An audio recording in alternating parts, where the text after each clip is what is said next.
SCP-432 Expedition 1 Date unknown. Expedition Supervisor Dr. T. Blank. Subject is D64502, male, average physique. Subject's background shows history of aggravated assault and burglary. Subject is equipped with standard mission equipment pack and sent into SCP-432. Camera is activated, and subject enters SCP-432. The door is held open by a 3-kilogram weight placed inside the doorway, with technicians on hand to remove the weight and close the door if required. Camera activates, showing a short corridor constructed from the same rusted, corroded metal as the exterior of SCP-432. The floor is formed from rigid safety steel, as might be found on industrial walkways or gantries. The corridor makes a 90-degree turn to the right approximately 5 meters ahead of the subject. Control asks the subject to move around the corner. Subject moves forward as requested,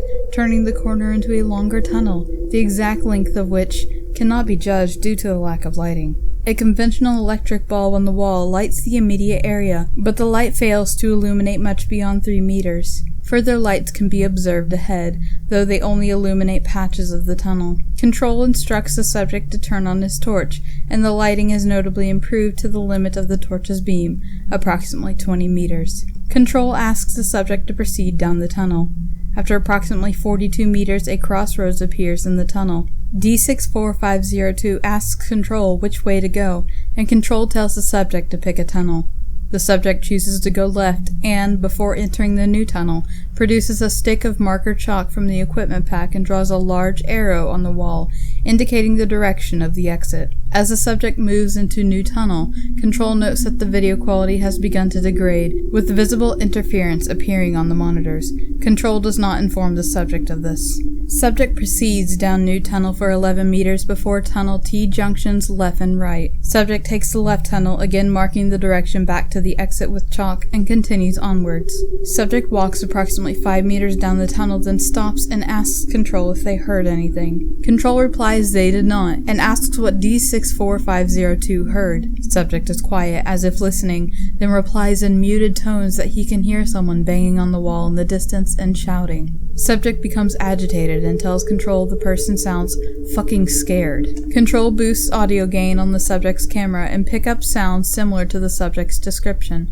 Repetitive distant banging consistent to someone striking a metal surface with their arm or hand. A voice can be detected, but audio quality is not sufficient to discern words. Subject is becoming increasingly agitated by the sounds. Control informs the subject to move in the direction of the shouts. The subject objects, but after a short discussion with Control about the nature of his employment, he moves forward. After approximately 14 meters, the tunnel turns 90 degrees right and angles downwards in a gentle slope. Video interference is now noticeably increased, and slight audio interference is now audible. Subject has begun breathing heavily and muttering under his breath. Subject continues down the tunnel for approximately 27 meters until the floor levels out again. The subject abruptly stops, crouches, and swears. Control asks why he has stopped. The subject remains silent, but breathing has become louder and heavier. Control asks again why the subject has stopped, and D64502 replies he heard a scream and that the banging and shouting has suddenly stopped. Control informs the subject to stand and move forward, but the subject becomes agitated and demands to be allowed to leave. After several minutes of arguing, the subject stands, takes a long drink from one of the bottles of water, and moves forward again, although slowly. Ahead the tunnel T junctions left and right, and Control tells the subject to go right. Subject marks the way back to the exit with chalk and goes right. The tunnel ends in a dead end after 6 meters. Control informs the subject to go back to the junction and take the left tunnel.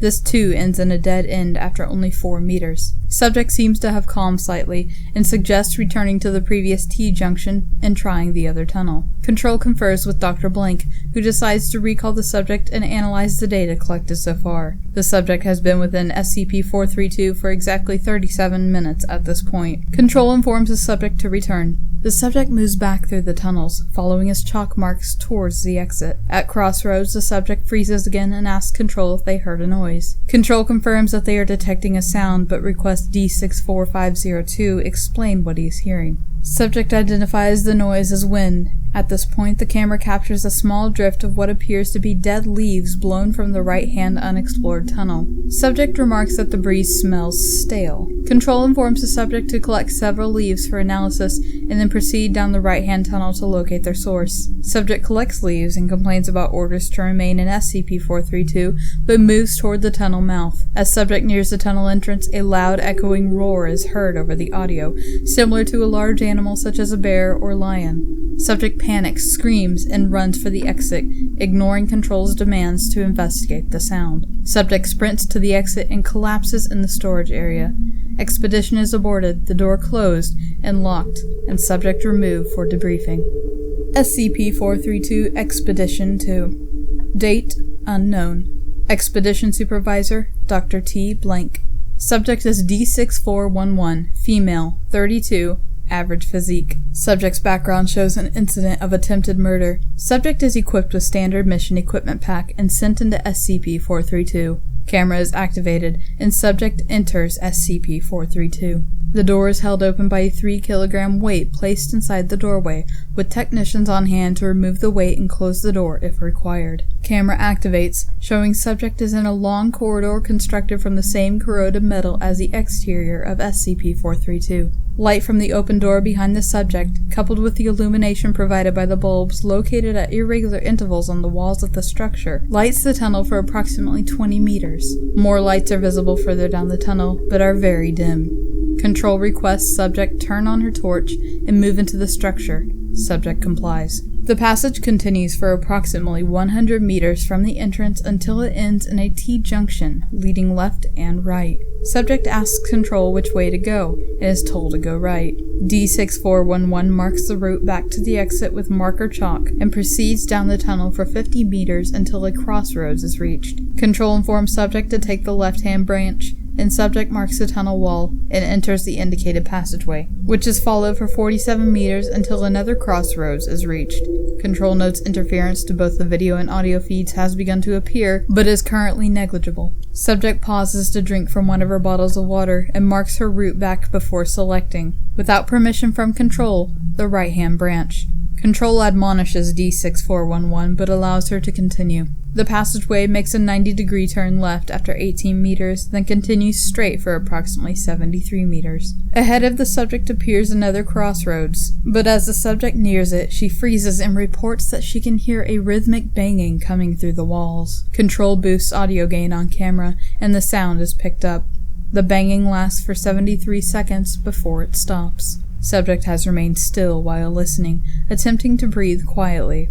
Control prompts the subject to mark the tunnel wall and proceed left. The subject remains motionless and makes several inquiries into the nature of SCP-432 and the source of the banging. Control firmly reiterates their commands, and subject resumes walking, taking the left tunnel as indicated. Subject has traveled for almost 150 meters when she stops and aims the camera at the left wall of the tunnel. She observes that all of the light fittings in this stretch of the structure have been broken. Shards of broken bulb are visible, scattered across the floor. Subject continues forward, remarking that she has begun to detect a faint, unpleasant odor. When asked to describe said odor, D6411 replies, "Something dead." After a further 24 meters, the subject notices an object in the tunnel ahead and moves toward it. Video quality is now beginning to severely degrade. Camera angle tilts as subject kneels to examine the object, and Control asks subject to explain what she has found. Subject explains the object is a left sports shoe, commonly known as a blank sneaker. The camera zooms in on the subject while the subject illuminates it with her light source. Camera view tilts again as subject suddenly looks down at the floor of the tunnel and emits a loud expletive. The floor of the tunnel is covered with a large quantity of dry brown residue that crackles and flakes as the subject moves her feet. Sprays of the residue are observed dried onto the walls. The subject remarks that the substance is apparently the source of the odor, and she surmises it is dried blood. The camera tracks several large smears of the substance leading away from the pool up to the corridor. Subject's breathing is becoming slightly panicked. Control requests the subject collect the shoe and a sample of the substance for analysis. Subject does so, although complains continuously about the smell and expresses wishes to exit SCP-432. Her requests are denied, and Control orders the subject to continue onwards. Subject continues down the corridor at a much decreased walking speed and is becoming agitated. Camera view changes repeatedly as subject begins looking over her shoulder at erratic intervals. Video and audio feed are beginning to become severe, and Control asks subject to halt while they confer with Dr. Blank. Dr. Blank decides to recall the subject, who is now becoming extremely panicked, complaining of hearing footsteps behind the wall to her right. Control boosts audio, but interference prevents confirmation of subject's observations. Dr. Blank confirms the expedition is over, and Control recalls the subject, who begins moving back toward the exit at an increasing speed. Subject's egress from SCP-432 is unremarkable, except for subject's increasing speed as she nears the exit. Once out of SCP-432, the door is closed and locked, and subject sent for debrief. SCP-432, Expedition 4. Date unknown. Expedition Supervisor, Dr. T. Blank. Team is made up of 3 members: D5891, male, 27, D8321, female, 32, and technical assistant, blank. Equipment pack for this expedition differs from norm. Each member carries 1 hand torch with a 3-hour lifespan and additional power sources providing up to 6 additional hours, 1 headset microphone linked to Control, 2 0.5-liter bottles of water, 2 high-calorie energy bars. Subject D5891 is equipped with 10 sticks of luminous marker chalk, 1 250mm steel pry bar. Subject D8321 is equipped with 1 shoulder-mounted video unit set for wireless transmission. Technical Assistant Blank is equipped with 1 standard-issue Beretta 9mm firearm with 20 rounds of ammunition, 1 back-mounted oxyacetylene cutting torch. Subjects have been briefed that they are to enter SCP-432, move a short distance into the structure, and then attempt to cut through the interior walls with the oxyacetylene torch. Camera is activated and team enters SCP-432. The door is held open by a 3-kilogram weight placed inside the doorway, with technicians on hand to remove the weight and close the door if required. Camera activates, showing team is in a long corridor constructed from the same corroded metal as the exterior of SCP-432. Light from the team's torches illuminates the tunnel for approximately 30 meters. The team moves into the structure, with D5891 marking their progress every few meters with luminous chalk. After several turnings chosen by Control at random, the team arrives at a crossroads. Attached to the wall of the northern passage are 2 large steel pipes. The team is asked by Control to examine these pipes. The technical assistant places a hand on one pipe and remarks that it is very cold to the touch and that there is a sensation of liquid moving within the pipe. The technical assistant requests to cut into the pipe, but Control denies the request, informing the team to follow the pipes instead. Team moves north from Crossroads, following the pipe for almost 300 meters, taking several turnings in the process until the pipes continue through the wall of a dead end. Control informs the team that they should ignite the oxyacetylene torch and cut through the dead end. At this point, the technical assistant moves to the fore and lights the torch. D5891 takes up position behind him with the pry bar ready, and D8321 moves back to cover the other 2 with the camera. The technical assistant cuts into the wall, attempting to excise a hole large enough to step through. As he begins cutting, D8321 remarks that she believes she heard a noise behind them. The camera angle changes as she looks over her shoulder, revealing the corridor behind the team to be empty. Control requests that she turn back and film the cutting. The technical assistant has made an approximately 1 meter high cut into the wall when D8321 remarks again that she can hear something moving close by and begins looking around. D5891 and the technical assistant appear not to hear her over the sound of the oxyacetylene torch. The technical assistant finishes the vertical cut and then proceeds to make a short horizontal cut to allow D5891 to insert the pry bar and pull out a section of the metal wall. As D5891 steps forward and inserts the pry bar into the cut, a loud roar is heard, apparently coming from behind the wall. D8321 screams and begins to back away, at which point the cut section of wall is seen to bend outwards, pushed by something from behind. At this point, the video feed becomes confused, as D8321 attempts to flee and the camera is unable to compensate for her rapid movements. Audio transmission is also unreliable, due to the interface and screams of the team. It appears that a large indigenous life form comes through the hole cut by the technical assistant and assaults the team. Gunfire can be heard, presumably from the technical assistant's sidearm, along with screams from D8321 and D5891. The audio logs also record a loud bellowing, which is currently unidentified but presumed to be made by the life form. Video stills reveal that data expunged. Subject D8321 manages to return to the entrance of SCP-432, injured and in a state of extreme mental distress. She exits SCP-432 and, before technical staff can stop her, pulls out the weight holding the door open and shuts SCP-432. When the doors reopen, the internal layout has changed, and D5891 and the technical assistant are assumed lost. Subject D8321 is removed for debrief, after which she is terminated. During debrief, it is discovered that a large tuft of animal hair is caught in the harness of D8321's equipment pack. The hair is removed for analysis. SCP-432 Expedition 5. Date unknown. Expedition Supervisor Dr. T. Blank. Subject is D8887, male, 19, athletic physique. Subject background shows a history of gang violence and murder. Subject is equipped with the standard mission equipment pack and sent into SCP-432. Camera is activated, and subject enters SCP-432. The door is held open by a 3-kilogram weight placed inside the doorway, with technicians on hand to remove the weight and close the door if required. Camera activates, showing subject in a small corridor constructed from the same corroded metal as the exterior of SCP-432, which terminates in a T-junction after approximately 10 meters. Tunnel is notable to previous expeditions in that there are no lit bulbs on the walls.